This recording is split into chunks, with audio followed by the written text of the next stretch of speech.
All right, so I thought I would do a follow-up video. I did a video on the Shure MV7 Plus podcast microphone a little while back. And by the way, I am not sponsored by Shure. So what I am saying, you can trust 100%. As a matter of fact, even if I was sponsored by them, I would still give you the truth about this particular microphone. I picked it up because I thought, well, you know what? There's a lot of hype about this microphone. And while it isn't cheap, it is not the most expensive microphone that is out there. And it's super easy. It's a USB mic.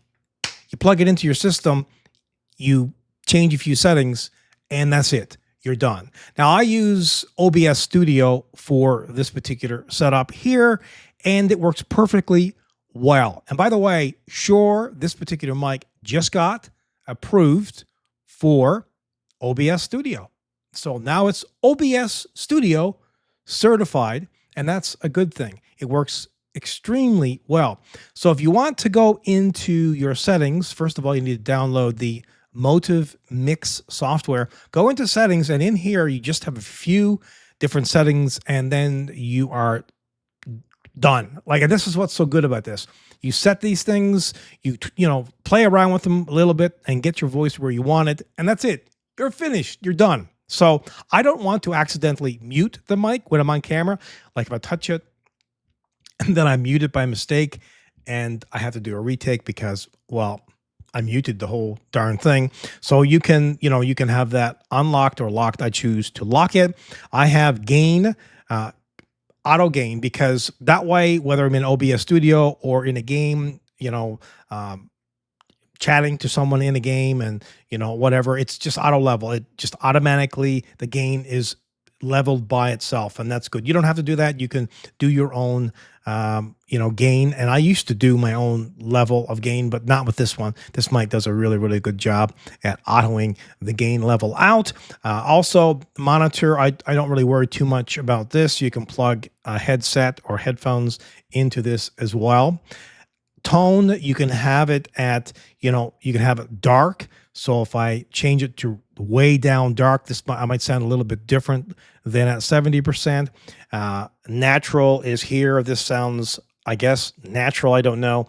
And then there is all the way up here, bright, which is probably sounding a little higher tone than not. But this is kind of like where, podcasts, the voice, podcasting sounding setup, dark is around here. You can go as high or low as you want. I don't know what 100% dark sounds like. It probably sounds like, too dark, but I think 70% is not too bad, but your voice is different than mine, so that will be up to yourself. Reverb is reverb. I mean, this sounds like you're in a studio, like you can adjust all these different levels here. I probably sound really weird right now, but yeah, so the intensity, you can also adjust that. And there are other settings here as well. I don't play around with that at all, to be honest. Why would I? I just want to sound like me. Just want to do, shoot a couple of videos, but hey, you can use this mic for all kinds of stuff. There's a denoiser. You can have that on or off. It's what it says it is. It's a denoiser. If there's something in the background, you can denoise it. You won't probably hear it, like a fan running and stuff. A popper stopper. This is good. Peter Piper picked. It's not bad. Now turn it off. Peter Piper picked. Probably a lot more popping going on. Peter Piper picked. Less popping going on. And I used to have a screen here in front. I don't have that anymore, which is kind of nice not to have that in front of my face. And then you got high pass filter. You can have that off if you want to. Now, this is a little bit of a trick here. So, they say here applying a filter to reduce like an HVAC, for example, like a buzzing, a humming noise in the background. You could do that, and similar noises to reduce that. This is a trick though. If you have on the popper stopper and the high pass filter, especially for my voice, I think you'll find less popping. For example, Peter Piper picked. Peter Piper picked. Peter Piper picked. Now it's on. Peter Piper picked.